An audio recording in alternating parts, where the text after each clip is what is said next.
Good evening everyone and welcome to Gundam News. And this week we're starting off with breaking Gundam Seed news. Gundam Ace announced that in their September issue, available July 26th, they will be announcing a new project for Gundam Seed.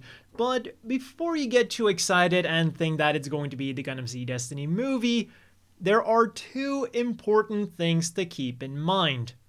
First of all, it is a new project, so not talking about an old one, and secondly, Gundam Ace is a manga magazine, so I wouldn't be surprised if that new project was a manga. And thirdly, this segment was filmed before I grabbed my camera and decided to check Gundam.info one final time because they just told us about Mobile Suit Gundam Seed Project Ignited, which is what that new project is going to be called. It is a celebration of the 20th anniversary of Gundam Seed. Makes you feel old, doesn't it, knowing that Gundam Seed is going to be turning 20 years old next year. Damn. Anyways, Project Ignited is promising us a bunch of things for the celebrations, with some of the highlights relevant to us being that they did confirm that they are still working on the Gundam Seed Destiny movie, but that's all they told us. Like, we're working on it and stay tuned for more information. They will also be releasing a new Gundam Seed game, but just as with the movie, that's all we know, but still really cool to know that we're getting a Gundam Seed game. What we know a bit more about then is a new manga side story that will take place in between Gundam Seed and Gundam Seed Destiny, or the First and Second Bloody Valentine War, if you will. It's going to be called Gundam Eclipse, well, Gundam Seed Eclipse, and believe it or not, but they're actually going to be making the series available in the West already starting July, so that is pretty damn cool. There is a lot of information available at the moment, but I'm going to be turning that into a dedicated video for next week because there is still a lot of news I have to get through in this video. So now to transition back to the script I had prepared for this week. If you need a new Gundam Seed anime right now though, well, the original director of Gundam Seed and Gundam Seed Destiny made a special animated video for the commemoration of China's freedom, Gundam, which will be officially unveiled about now. So let's hope that by the time this video goes live, it hasn't been stolen by a certain pop star. We wouldn't want anyone stealing China's freedom, now would we? They've barely got enough to go around as is. Also, there will be an actual pop star there, Takanori Nishikawa, also known as TM Revolution, the dude who did many of the Seed openings, and of course the voice actor of Miguel and Heine. Neither of which lived very long because celebrity voice actors are expensive. In other news, pre-orders started for the high-grade Leo S, or Leos, however you want to pronounce it, for 1,980 yen, which is quite a bit more expensive than the vanilla Leo, but it does come with a lot of new parts, cool weapons, and also some interesting new gimmicks. We get two very nice looking beam sabers, a beam musket, and because this thing is a remold of the Leo, I'm also fairly certain that we're going to be getting the normal Leo machine gun. And I also wouldn't be surprised if we get an entire red Leo, or, well, if we could make an entire red Leo out of this set, because when you look at the runners of the Leo, it doesn't really seem to be particularly well designed with remolds in mind, so that would be quite interesting if you could do that. Then one feature that I really like that they showed is if you remove the head of the Leo S, it shows like a normal Leo, well, a stripped down Leo head underneath. And that cape also looks pretty damn nice. The kit is currently slated for a September release, and of course, it's going to be a P Bandai.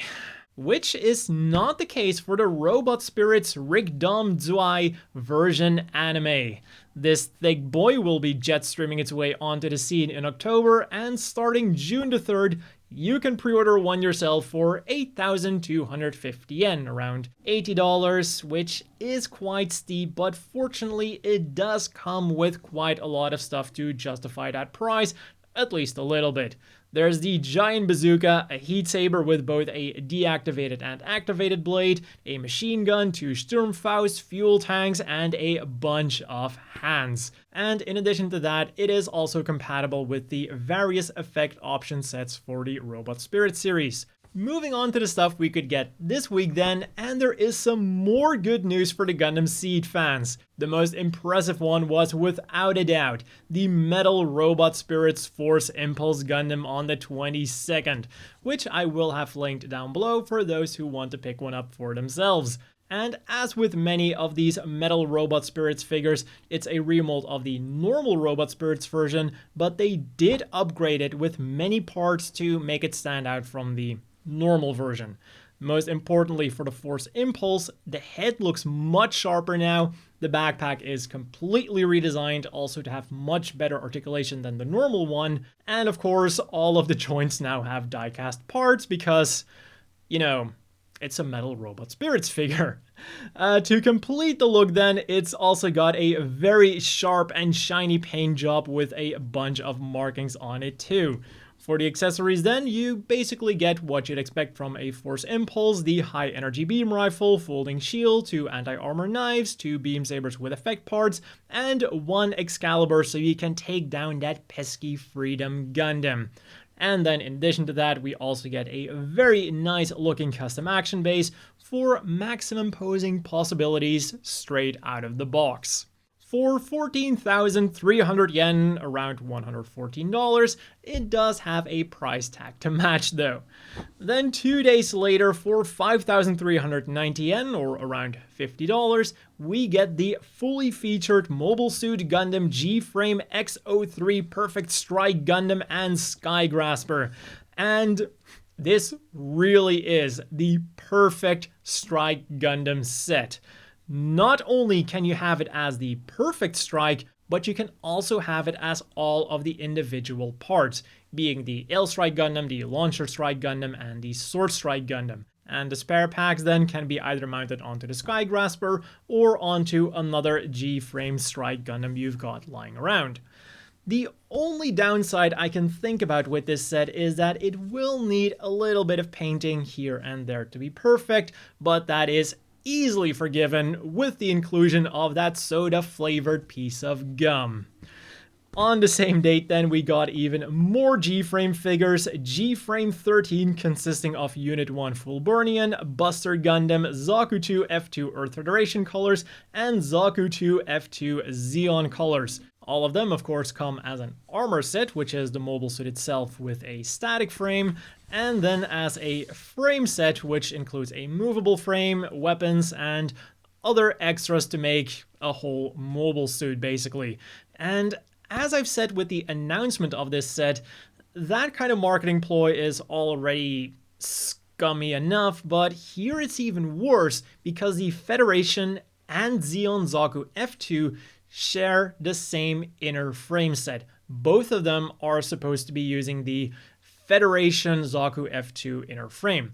And the problem here is that in Japan, with these trading figures, if you buy them as a set, they will always guarantee you that you get at least one of each in the whole set. So for example, these X figures are a set of 8, but you have to buy them in a set of 10, and in that set of 10 you will get all 8 of the figures and then just 2 random ones. The problem here is that there's only 7 unique sets, so when you go buy your box of 10, it's possible you're only getting 1 Zaku inner frame. I'm not saying that they're doing that, I'm saying that it's possible that they're doing that.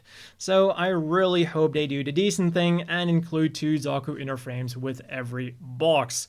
So, and they will cost you 550 yen each, or 5,500 for a set of 10, $5 and $50 respectively. As for the Gunpla we got this week, then on the 27th we got the SDW Heroes Edward II for 660 yen, Benjamin V2 for 770 yen, and the regular entry grade RX-78-2 with beam rifle and shield for also 770 yen. So all of these kits are around $7. And again, if you want to buy any of them, there are links down below. And then another new release this week that kind of caught my attention was the third volume of a manga that I hadn't heard about. High-grade ni koi suru futari, or Two High-Grade Loving People, roughly translated. It's a slice-of-life manga about two girls who got into Gunpla, and, well, there's nothing like a mace-wielding, thigh-high-wearing, twin-tail-having, high-grade lover to get me interested in a manga. By the way, does anyone remember that manga about the office lady who was like completely in love with Char?